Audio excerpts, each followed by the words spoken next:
എളുപ്പത്തിൽ നല്ല രുചിയോടെ മുട്ടക്കറി ഉണ്ടാക്കാം. ഈ കറി നല്ല പാലപ്പത്തിൻ്റെ കൂടെ കഴിക്കാനാണ് ഏറ്റവും രുചി എന്നാണ് എൻ്റെ അഭിപ്രായം. എന്നാലും ഇടിയപ്പം, ദോശ, പിന്നെ ചോറിനും പറ്റിയ കൂട്ടാനാണ്.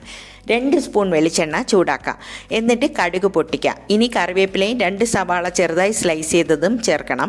കൂടെ തന്നെ 5-6 വെളുത്തുള്ളി സ്ലൈസ് ചെയ്തതും ഒരു ചെറിയ പീസ് ഇഞ്ചിയും പാകത്തിന് ഉപ്പൂടെ ചേർത്ത് വഴറ്റാം.